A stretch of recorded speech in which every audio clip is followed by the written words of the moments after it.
Inexorablement, nous avançons vers la fin du ministère terrestre de Jésus, qui est un exemple de vie pour tous les chrétiens de chaque génération. Sa mort est indispensable pour nous permettre de recevoir la vie éternelle. Nous allons donc aborder ce thème aujourd'hui. Au sujet de la mort de Jésus. Rappelez-vous le nom que Jean-Baptiste donne à Jésus quand il le rencontre. À votre avis, pourquoi le compare-t-il à cet animal fragile ? Qu'est-ce que Jésus fait selon Jean ? Quelle conclusion en tirez-vous ? Devra-t-il accomplir ce geste plusieurs fois ? Que dit-il avant d'expirer ? Comme nous l'avons déjà vu, après la chute de l'homme, Dieu a consenti à ce que le péché soit couvert par un sacrifice animalier de substitution, répété perpétuellement jusqu'à ce que le Messie vienne et réalise l'œuvre parfaite et définitive. Aujourd'hui, Jésus a tout accompli et la foi nous suffit à être sauvés. Voici les réponses à ces quelques questions que nous venons de nous poser.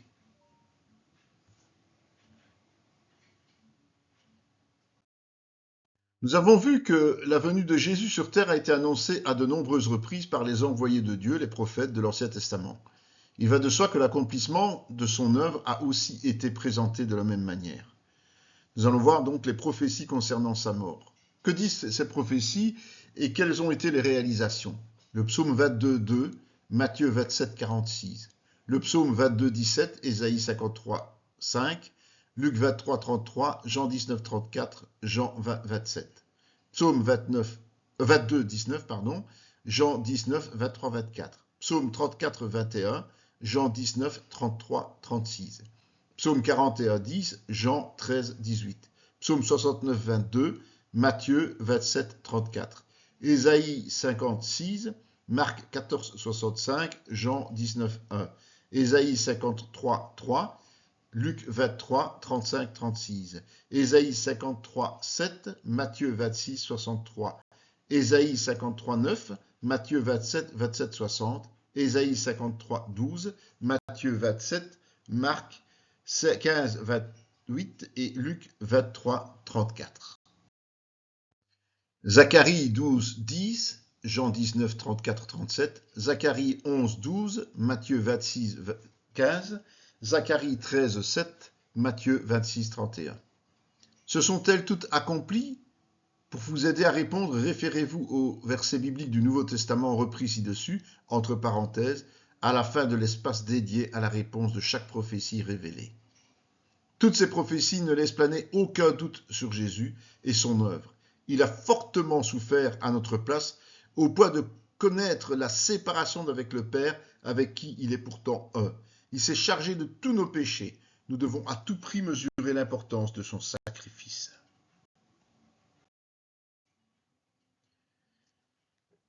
Nous voyons ici les différentes réponses à ces questions concernant les prophéties, concernant la mort de Jésus. Le fait de parcourir quelques prophéties a déjà levé le coin du voile. Maintenant, nous allons voir les réactions des gens. À votre avis, quelle a été l'attitude de ceux qui ont participé comme acteurs ou comme spectateurs à sa mise à mort et son exécution ? Nous allons discerner les divers comportements. Des responsables religieux juifs, Judas. Et qui est entré en Judas ? Comment était le cœur de Judas ? Qu'ose-t-il demander à Jésus ? Que répond Jésus ? Est-il passé à l'acte ? L'a-t-il regretté ? La trahison ? La conséquence ? Dès le départ, Jésus connaissait le cœur de Judas et savait que la trahison viendrait de lui. Pourtant, il l'a toujours considéré comme les autres. Judas était cupide et ne tolérait pas les largesses de Jésus. La convoitise a fait de lui la proie de Satan et après avoir trahi, il a regretté la portée de son geste. La culpabilité a fait le reste. Comme vous le savez, Judas était un des 12 apôtres. Comment réagirent les autres ? Dans Luc 22, 24, Luc 22, 45, 46, Matthieu 26, 56. Malgré tout, 2 d'entre eux se sont démarqués. Savez-vous qui ? Qu'affirme Pierre à Jésus ? Que répond Jésus ? Comment réagit Pierre au moment de l'arrestation de Jésus ? Que fait Jésus ? Qu'a fait Pierre ? Qu'est-il arrivé lorsqu'il a été reconnu ? À votre avis, pourquoi a-t-il agi ainsi? Comment a-t-il réagi quand il s'en est rendu compte? Expliquez comment Jésus s'y prend. Pierre est impulsif, ce qui lui joue souvent des tours, mais Dieu a un plan pour lui. Après l'ascension de Jésus, ce sera sur ses épaules que reposera l'Église naissante. C'est pour cette raison que Jésus le restaurera avant de partir.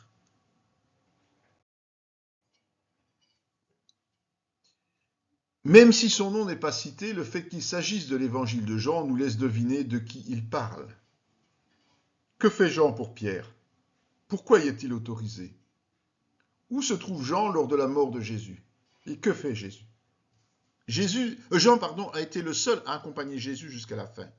Alors que Pierre se verra confier le fondement de l'Église, Jean se chargera de fonder la famille de Christ en mettant en pratique l'amour réciproque entre les membres adoptés par Dieu. Il ne s'agit donc nullement de faire de Marie la mère de l'Église, c'est Pierre et non Jean qui en est responsable, mais un membre du corps de Christ à part entière. Abordons maintenant les autres personnes présentes. Ceux qui tiennent Jésus. Que dit Pilate? Que fait-il malgré tout? Pourquoi cède-t-il? Comment réagissent les gens du peuple et les femmes qui suivent Jésus? Jésus est très affaibli. Qu'est-ce qui montre cela? Tous ceux qui sont devant la croix se comportent-ils de la même manière? Expliquez. Qu'est-ce qui montre que le peuple est perplexe? Jésus est entouré de deux malfaiteurs. Que font-ils? Le premier, le second par rapport à son collègue et à Jésus. Que lui répond Jésus? Nous voyons dès cet instant le résultat de la repentance et de la foi en Christ. Le premier à en bénéficier est un malfaiteur condamné à mort par les hommes. Ceci prouve à souhait qu'il n'y a aucune faute impardonnable aux hommes. Continuons notre tour d'horizon. Un événement particulier se passe au moment de la mort de Jésus. Lequel? Le voile séparait le temple en deux. La partie inaccessible était le lieu de la présence de Dieu appelé le Saint des Saints, auquel n'avait accès que le souverain sacrificateur. La mort expiatoire de Jésus a rendu cette séparation inutile. Il a ouvert définitivement la voie. Suite à cela, que fait le centenier? Que font les femmes qui suivent Jésus? Qui est Jésus d'Arimathée? Que n'a-t-il pas fait? Et qu'a-t-il fait? Comment a réagi Jésus face à ceux qui le crucifient? Plus tard, Pierre rendra cet hommage à Jésus. Et c'est à cela que vous avez été appelés, parce que Christ aussi a souffert pour vous, vous laissant un exemple, afin que vous suiviez cette trace. Lui qui n'a point commis de péché, et dans la bouche duquel il ne s'est point trouvé de fraude. Lui qui injuriait ne rendait point d'injure, maltraité ne faisait point de menace, mais s'en remettait à celui qui juge justement, lui qui a porté lui-même nos péchés en son corps sur le bois, afin que, morts au péché, nous vivions pour la justice, lui par les meurtrissures desquels vous avez été guéris. Voici le corrigé de ce point sur les réactions des gens.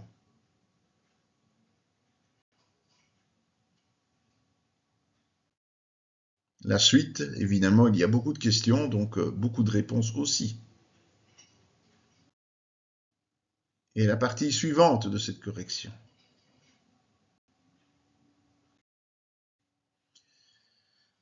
Nous allons maintenant voir les conséquences de la mort de Jésus. Soulignons d'abord que Jésus est allé volontairement à la croix pour accomplir la volonté du Père.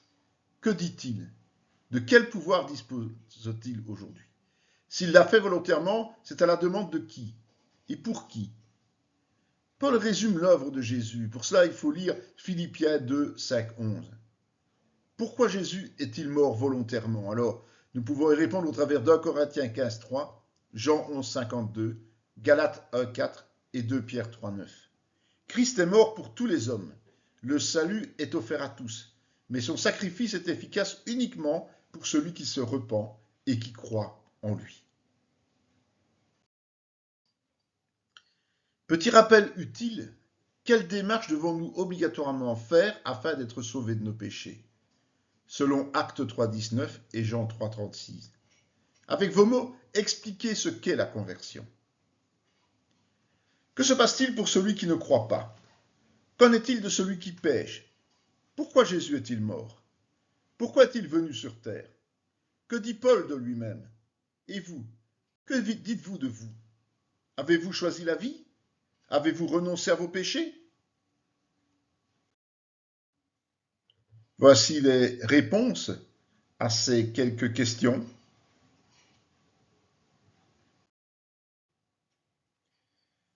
Voyons maintenant la résurrection.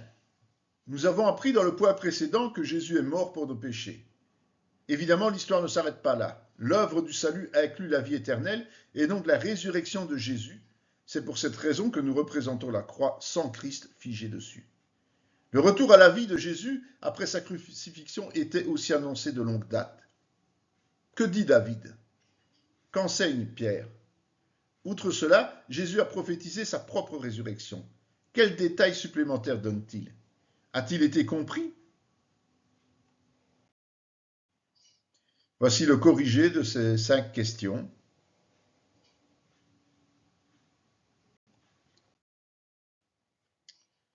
Qui atteste aussi de sa résurrection? Ce sont les témoins cette fois. À qui? De quelle manière? Il s'est montré à plusieurs reprises et à plusieurs personnes. Lesquelles? Nous le voyons dans Jean 20, 15, 16, Luc 24, 13, 14, Luc 24, 31, Luc 24, 34, Jean 20, 19, 24, Jean 20, 26, 31, Jean 21, 1, 1 Corinthiens 15, 6. Jésus est bel et bien ressuscité. Il a pris soin de se montrer à plusieurs témoins. Voici le corrigé de ces questions.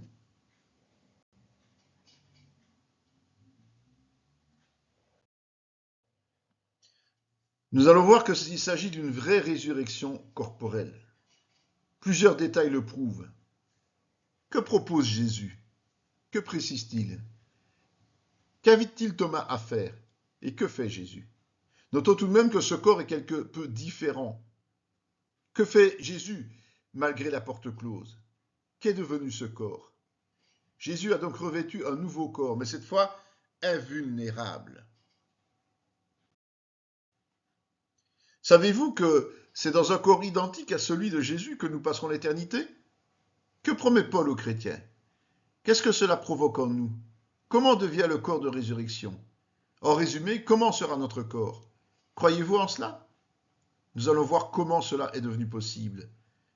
Qui a ressuscité Jésus? Qu'est-ce que cela signifie? Quelle en est la conséquence pour nous? Le fait que Dieu ait supprimé toute emprise de la mort sur Jésus a une conséquence merveilleuse pour celui qui le croit. Le salut est la promesse du même miracle.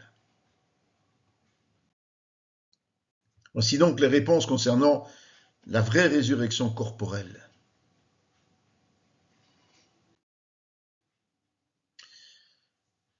Nous allons aussi voir que la résurrection apporte plusieurs réponses. Nous avons vu que Jésus a 2 natures. Vous rappelez-vous lesquelles? Laquelle confirme sa résurrection? La résurrection valide quoi? Vous rappelez-vous ce que c'est? Expliquez-le en quelques mots. Qu'est-ce qui est devenu possible pour vous? Pour nous, pardon. À votre avis, qu'est-ce que cela veut dire? Jésus a expliqué cela en d'autres mots. Que dit-il? Par quel phénomène peut-on naître de nouveau? Selon vous, qui est l'Esprit? À partir de ce moment, à quoi sert la mort de Jésus? Qu'est-ce que cela signifie? Qu'est-ce que la justification provoque? Question personnelle, êtes-vous en paix avec Dieu? En couvrant les péchés, Jésus ressuscité ouvre les portes du paradis à ceux qui croient en lui. Nous devons être transformés sur terre en notre fort intérieur afin de vivre éternellement dans ses pas. C'est la nouvelle naissance. Plus tard, nous serons modelés à son image pour vivre à ses côtés. Lisez 1 Corinthiens 15, 20.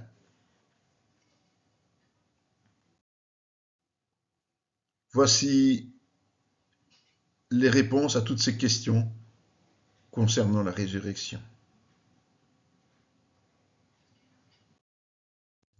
Cette vidéo fait partie intégrante de la formation